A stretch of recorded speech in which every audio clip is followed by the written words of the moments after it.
अस्सलाम वालेकुम। इस वीडियो में हम electrical activity of GIT smooth muscle discuss करेंगे कि उसमें किस तरह एक्शन पोटेंशियल जनरेट होता है और रेस्टिंग मेम्ब्रेन पोटेंशियल क्या होता है और आयंस की इन्वॉल्वमेंट क्या होती है और किस तरह ये सारी चीज़ें होती हैं। अब स्मूथ मसल में ना दो तरह की हम वेव्स डिस्कस करेंगे, दो तरह के पोटेंशियल डिस्कस करेंगे। एक आपको पता है रेस्टिंग मेम्ब्रेन पोटेंशियल होता है, वो होता है स्लो वेव्स। बेसिकली ये होता है रेस्टिंग मेम्ब्रेन पोटेंशियल, और दूसरा होता है एक्शन पोटेंशियल, वो होता है स्पाइक पोटेंशियल। अभी इसे हम दोनों को डिस्कस करेंगे। स्लो वेव बेसिकली जीआईटी में एक स्पेशलाइज इंटेस्टाइनल सेल्स होते हैं, इंटेस्टाइन ठीक है, इंटरस्टिशियल सेल्स ऑफ कजाल। ये बेसिकली पेस मेकर के तौर पर काम करते हैं। इनके अंदर स्पेशलाइज्ड स्लो क्या कहते हैं सोडियम चैनल्स होते हैं, स्पेशलाइज्ड सोडियम चैनल्स। वो क्या करते हैं, रिदमिकल ओपन और क्लोज होते रहते हैं। ज़ाहिर है ओपन होंगे बाहर, उसकी कंसनट्रेशन ज़्यादा है सोडियम की, तो अंदर सेल के अंदर मूव करेगा। क्लोज होने जाएगा तो उनकी क्या कहते हैं जो मूवमेंट होगी वो बंद हो जाएगा। तो ये रिदमिकली ओपन और क्लोज होते रहते हैं, जिनकी वजह से ना रेस्टिंग मेम्ब्रेन पोटेंशियल में थोड़ा सा चेंजिंग आती रहती है। वो कितनी होती है, बिटवीन 5 to 15। ये आप यहाँ भी देख लें, 5 to 15 मिली वोल्ट के दरमियान चेंजेस आती रहती हैं। और रेस्टिंग मेम्ब्रेन पोटेंशियल जो होता है वो -60 और -50 के दरमियान होता है। अगर हम एवरेज ले लें तो -56 तकरीबन बनता है। तो इसके दरमियान जो रेस्टिंग मेम्ब्रेन पोटेंशियल होता है वो होता है। तो इस रेस्टिंग मेम्ब्रेन पोटेंशियल में ही इस इंटरस्टिशियल सेल्स ऑफ कजाल, इसके जो चैनल्स हैं सोडियम चैनल्स, ये रिदमिकली ओपन जो क्लोज हो रहे हैं, तो उसकी वजह से सोडियम आयंस मूव कर रहे हैं अक्रॉस द मेम्ब्रेन। तो उसमें जो थोड़ा सा मेम्ब्रेन में चेंज आ रहा होता है वो 5 to 15 मिली वोल्ट के दरमियान में चेंज आ रहा होता है। और ये इतना नहीं होता कि एक्शन पोटेंशियल जनरेट करा सकते अगर स्टिमुलस कोई नहीं आया तो ये बेसिकली है तो रेस्टिंग मेम्ब्रेन पोटेंशियल। आपने ग्रेडियंट पोटेंशियल पढ़ा होगा, उसी की एग्जांपल समझ लो, आप उसी की टाइप समझ लो। ग्रेडियंट जो पोटेंशियल था उस वो भी था कि थोड़ा सा मेम्ब्रेन पोटेंशियल में चेंजेस होता है, लेकिन इतना नहीं होता कि एक्शन पोटेंशियल जनरेट करा सके अगर कोई स्टिमुलस नहीं आया। हाँ, अगर वो क्या कहते हैं सम अप होके फिर वो एक्शन पोटेंशियल जनरेट करवा सकता है, तो वो आपने उधर पढ़ा होगा। इसी तरह यही है कि जो स्लो वेव है ये ड्यू टू सोडियम चैनल्स की वजह से होगा, और चेंजिंग कितना है कि 5 to 50। ठीक है। अब ये जो स्लो वेव्स होती है ना, ये डिपेंड कर रही होती हैं ऑर्गन्स पे कि डिफरेंट ऑर्गन में ना different slow waves per minute हो रही होती हैं। और सब ये होती कितनी है, 3 to 12 पर मिनट हो रही होती हैं। स्टमक में सबसे कम होती हैं, 3 slow waves per minute stomach के अंदर, 12 ड्यूडिनम में, और 8 to 9 terminal part of ileum में। ये डिपेंड कर रही हैं ऑर्गन पे ही। ठीक है। अब अगर कोई स्टिमुलस आ गया, स्टिमुलस कौन सा है ये आप इस डायग्राम में देख लें। ये मैं आपको ना इधर, ये आपको मैं इधर ग्राफ में दिखा देता हूँ, यहाँ से आसानी से समझ आ। ये देखें ना आप, ये स्लो वेव्स हैं, देखें 5 to 15 के दरमियान चेंजेस आ रही हैं, माइनस ये 50 to 40 के दरमियान। ये तरह नहीं है कि एक्शन पोटेंशियल जनरेट करा सके। जैसे ही स्लो वेव्स या membrane potential, resting membrane potential -40 तक जाएगा तो ये थ्रेशोल्ड होता है।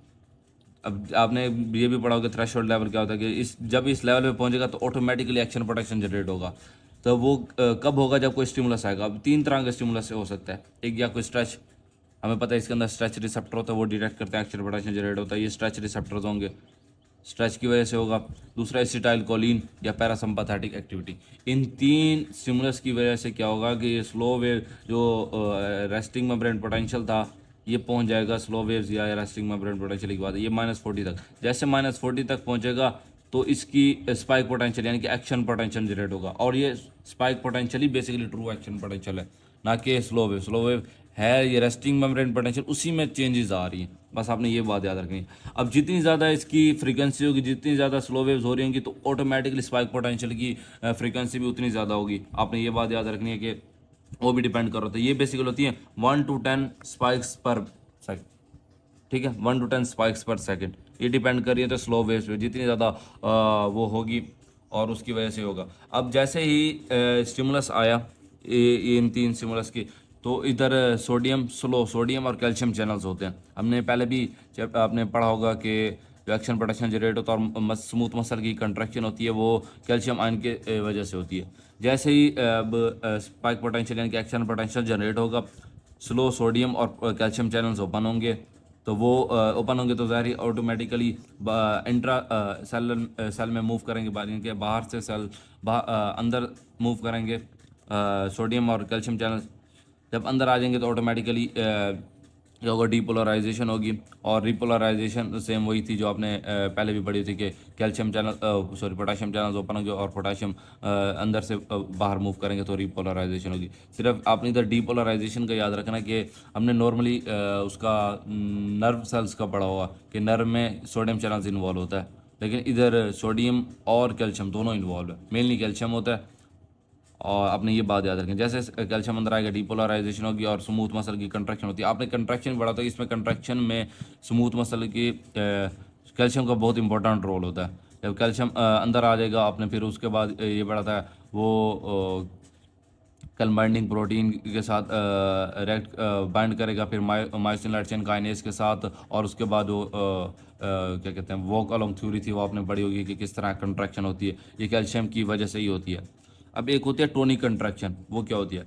टोनिक टोनिक कंट्रैक्शन होती है कि मसल्स मुसलसल कंट्रैक्टेड स्टेट में है, ना तो कम्प्लीटली रिलैक्स है ना तो कम्प्लीटली कंट्रैक्ट है। अब ये होता क्यों है? इसकी ना तीन वजूहत है। अगर कॉन्टीन्यूस कैल्शियम सेल के अंदर मूव कर रहा है, ये continuous entry of the calcium, इसकी वजह से हो सकता है। या वो फैक्टर जो ये जो फैक्टर थे स्ट्रेच एसिटाइलकोलिन और पैरासिम्पैथेटिक, इसकी वजह से जो पार्शियल डिपोलराइजेशन हो रही थी और हार्मोन है और कुछ हार्मोन्स है जो हमारे जीआईटी में प्रोड्यूस होते हैं। इन हार्मोन, कैल्शियम और ये जो फैक्टर थे, इनकी वजह से तो वो होती है, थोड़ी सी डिपोलराइजेशन होती है। ये डिपोलराइजेशन ना मेंटेन रहती है, हल्की हल्की डिपोलराइजेशन होती रहती है। तो मसल ना तो कम्प्लीटली रिलैक्स हो पाता है ना तो कम्प्लीटली रिलैक्स होता है, ऐसे कंट्रैक्ट होकर खड़ा है, ना तो कम्प्लीटली रिलैक्स हुआ ना तो कम्प्लीटली कंट्रैक्ट हुआ। तो ये बीच वाले स्टेट में रहता है, टोनिक कंट्रैक्शन मेंटेन रखता है। आपने इसमें ये फैक्टर्स याद रखने हैं कि कौन कौन से फैक्टर होते हैं। तीन ही फैक्टर हैं, एक हार्मोन मैंने बताया, ये हार्मोन्स है, और जो फैक्टर पार्शियल डिपोलराइजेशन करवा रहे हैं वो आपको मैंने पीछे बता दिए थे, और ये कैल्शियम। इन तीन की वजह से ये टोनिक कंट्रैक्शन मेंटेन रहती है।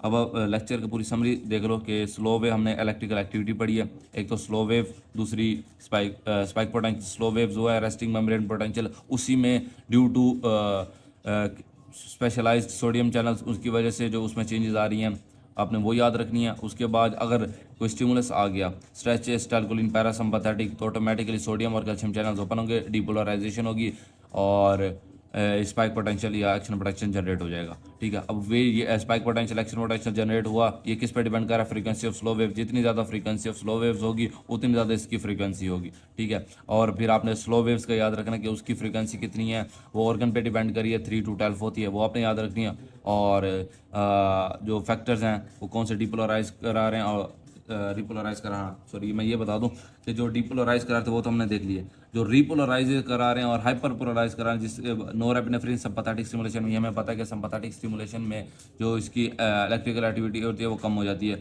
नोरेपिनेफ्रिन ये और सिम्पैथेटिक एक्टिविटी, ये दो चीज़ें आपने याद रखनी। ठीक है, और बाद में हमने टोनिक कंट्रैक्शन देख ली।